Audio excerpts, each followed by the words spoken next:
Bismillahirrahmanirrahim. Assalamualaikum warahmatullahi wabarakatuh. Pemirsa yang dirahmati Allah, marilah kita simak ceramah dari Gus Ba dengan tema Tobat dengan Air Hujan. Sebelumnya marilah kita bersolawat terlebih dahulu. Allahumma sholli ala Sayyidina Muhammad wa ala ali Sayyidina Muhammad. Selamat menyaksikan. Assalamualaikum warahmatullahi wabarakatuh. Bismillahirrahmanirrahim. Tabarakalladzi nazzala al-furqana ala 'abdihi liyakuna lil 'alamin nadhira. Allahumma shalli wa sallim ala sayyidina Maulana Muhammadin wa ala alihi wa sahbihi ajmain, amma ba'du. Yang sangat kula hormati keluarga besar Raden Asnawi sedanten mawon, mulai Gus Hafid bin Ni'am bin Zuhri bin Raden Asnawi sedanten keluarga santri. Niki kudanan nggih niati dudusan nonton mawon. Terus riyen wonten cerita udan niku rahmat. Jadi nak sampean melayu saking udan berarti melayu saking napa? Rahmat. Terus cara berpikir niku udan niku rahmat. Terus termasuk tobat sing sah niku dawuh Imam Ghazali kon adus nganggo banyu udan sing ceblok langsung. Mereka nak liwat kenteng, kadang kentengnya itu hasil sumbangan proposal. Terus pun sing langsung mawon, sing liwat plastik pun mboten mandi niku. Mboten mandi niku sing mau sama niku. Terus dulu di antara syaratnya tobat niku dawuh Imam Ghazali niku adus udan sing perawan, maksudnya sing asli ceblok saking putih langit niku langsung sampean ombe. Nak tepak nggih tobat, nak mboten tepak nggih lara niku. Mergi asli. Terus kula matur nuwun sanget jenengan hormat teng Raden Asnawi. Beliau sekarang generasi keempat nggih, wonten sing generasi ketiga. Nasab kula kepanggih Raden Asnawi teng Asnawi sepuh. Terus Mbah Raden Asnawi gadah bah namine Abdullah Husnen, terus Ibu Ayu Sofiah niku binti Asnawi sepuh. Kula buyut kula kandung damaran niku Hafsah binti Maksum bin Soleh bin Asnawi sepuh. Kenapa saya cerita zuriyah gitu? Terus satu peradaban, ini bahasa Indonesia mohon nggih. Kersane gaul. Satu peradaban itu yang bisa bangun itu zuriyah. Zuriyah itu komunitas gen. Meskipun nanti komunitas gen itu bisa disadap atau dibajak oleh orang-orang yang tidak gen. Jadi agak ilegal tapi itu sah. Karena sampean bisa misalnya kalah nasab sama saya, misalnya bilang nanti ketemu di Nabi Adam saja Gus gitu. Nanti pasti kita ketemu di siapa? Nabi Adam. Terus kedua, kekalahan nasab itu udah abadi, karena nanti setelah jenengan ditanya di kuburan bapak kamu siapa, itu disuruh jawab Nabi siapa? Ibrahim. Terus kekalahan nasab sampean nanti berakhir di kuburan, karena nanti dijawab siapa bapak kamu, disuruh jawab siapa? Nabi Ibrahim. Jadi yang punya bapak Karmen apa itu sudah selesai, sudah nggak dipakai lagi. Nanti pakai siapa? Nabi siapa? Ibrahim. Nah, kenapa saya cerita bahwa nasab gen itu akan disatukan oleh satu visi ilmiah yang objektif. Gini ku dawuh Nabi Yusuf, wattaba'tu millata abai Ibrahim wa Ishaq wa Yaqub. Terus dawuh Nabi Yusuf, maka nalana an nusyrika billahi min syai'. Jadi saya ngikuti leluhur saya. Ini dengerin ya. Saya ngikuti leluhur saya, yaitu Nabi Yakub bin Ishak bin Ibrahim. Leluhur saya itu siapa?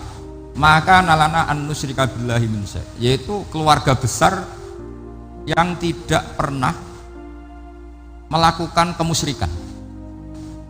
Ya, keluarga besar kami punya tradisi tidak pernah melakukan kemusyrikan. Dan bahkan itu dibahasakan tidak mungkin kita ini melakukan kemusyrikan. Maka nalana itu kira-kira kalau bahasa Indonesia itu kita ini tidak mungkin melakukan kemusyrikan.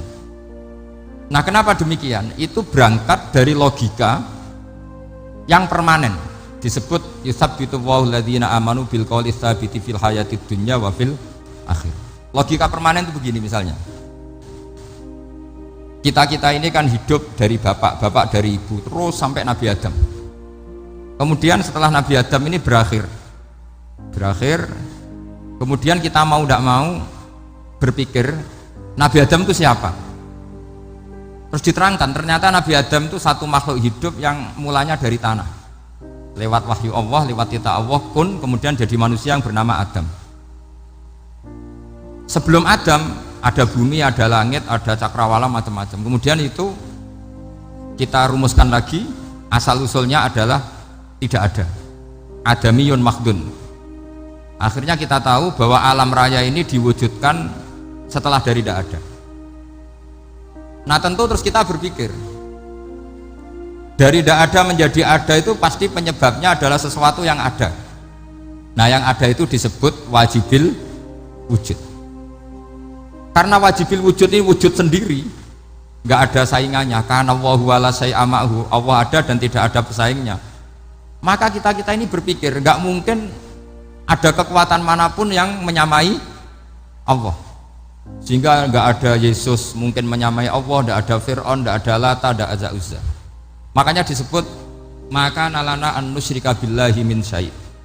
Kita ini tidak mungkin melakukan kemusyrikan. Sama nggak usah tanya saya, Gus, tapi orang menjadi musyrik itu kan mungkin. Jawabannya itu tetap nggak mungkin. Kemusyrikan itu satu teori yang nggak mungkin. Tapi kalau orang musyrik itu mungkin.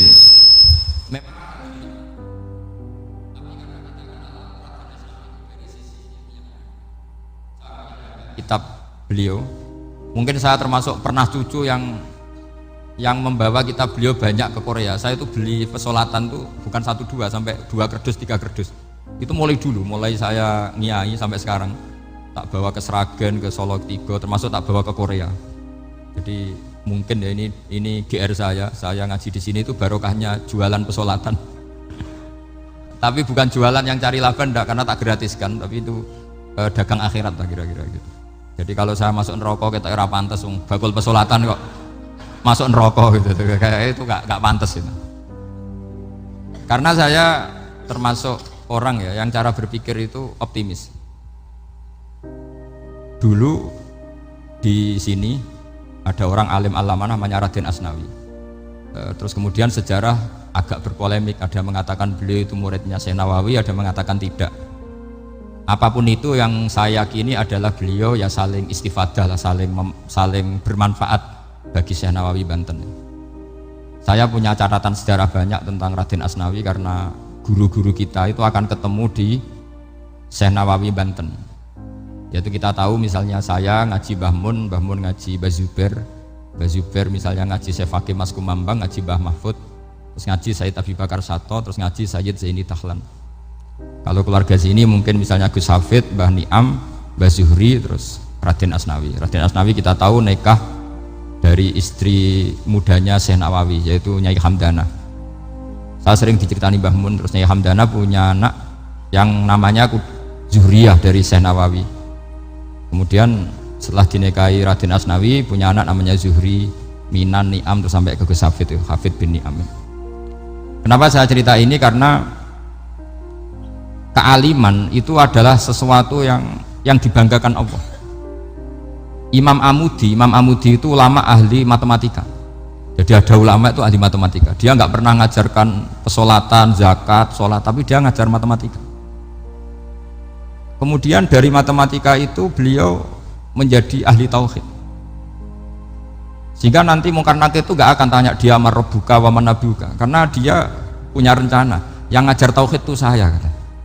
Jadi kalau dia akan marrobuka, pangeran kamu itu siapa? Malaikat malah dilawan. Kamu pernah ngajar tauhid? Saya ini guru tauhid.